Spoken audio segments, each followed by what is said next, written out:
a complete rework of the APHE shell. Let's talk a little bit about it. Hello guys, once again, it's Matt. Thank you all the members and patrons. Make sure to subscribe. And Gaijin just posted this, following the roadmap, voting on our proposed APHE shell changes. This is very, very interesting, and they post a lot of things that would change the way that APHE work. Okay, so let's go through every single thing. The first thing is that apparently this part will not be up to vote. They are going to just implement it because it is realistic, and the second part will be implemented if voted yes. Okay, so let's get into it. The first part here is that, as you see here, this is basically a scatter or a photo basically of fragments and parts of the shell itself after a hit on a tank.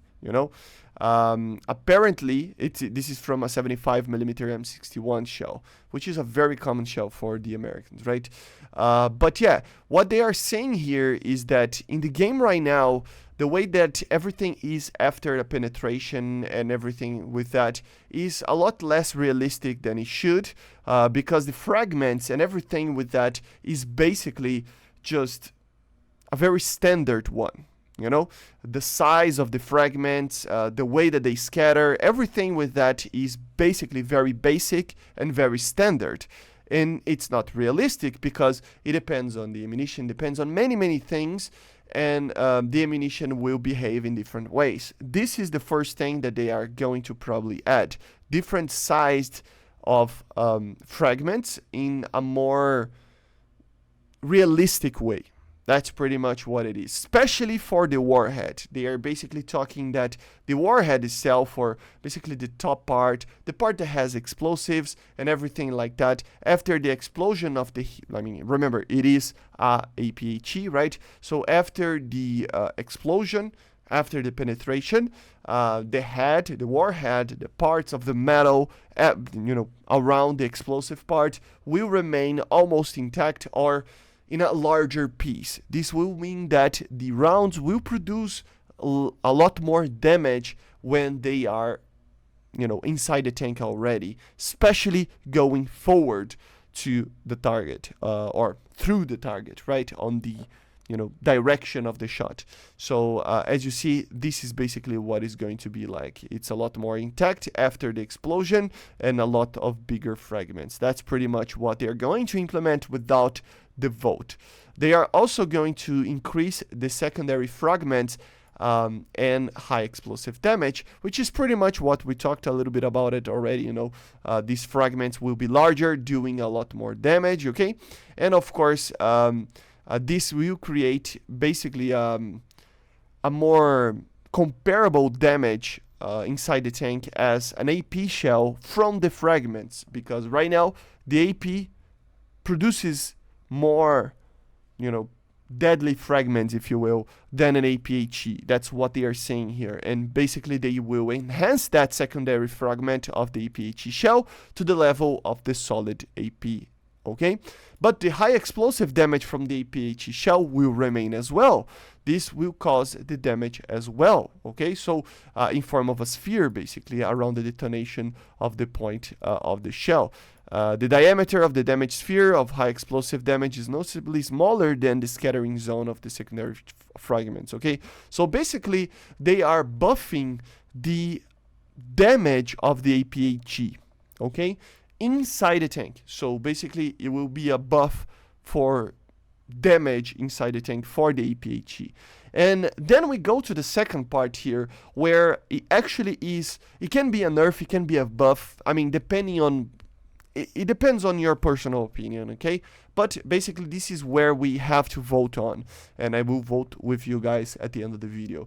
Basically in real life, there are, according to some documents, Russian and American here, that basically tell us that there are certain parts of where the fragments go and where the explosion go in an APHE shell. This is where it kind of is on this Russian paper over here. 70% to the sides, 20% to the front, 10% to the back. This is where the fragments will be after the explosion. And, basically what it will be like with the rounds, you know, and where the fragmentation goes. This is not how it is in the game. In the game, it is like this. It is a very, very, like I said, standardish, you know, kind of shooting at all places at once in the same, with the same with the same velocity and amount of fragments, basically, right? So it's a very similar spread around the fragments and explosions and everything like that. This is how it is right now. This is how it would be according to those papers. It would create a more deadly, you know, jet, if you will, of fragments and explosions to the front of the you know, of the shell, to the sides and to the back, with some blind spots, being a lot more realistic, and of course being spread around with that number there, depending on how it is. For example, here you would have a lot more fragments because it is what we talked about before, you know, with the front going, the bigger fragments going to the front of the shell, right? The smaller ones going to the sides, but a lot of them, and to the back a little bit less. And then we would have the explosion sharing a little bit of fragments here and there with the explosion itself, creating these patterns where it would be less deadly here. So it's a nerf on these parts, but it's a buff on other parts, depending on situation. As you see, a lot more fragments and deadly fragments to the front of the shell, right? So it means that, for example, from the front of the shell, if there is any module there, it will kill a lot more, but in the sides it will be less. It depends on the situation, it depends on where it shoots, but it would be just a lot more realistic, and that's why I think it should be added. Here are some examples of that. They posted some screenshots over here. You can see that if you shoot it here before, it would create, I mean, a very standardized parameter of scattering fragments.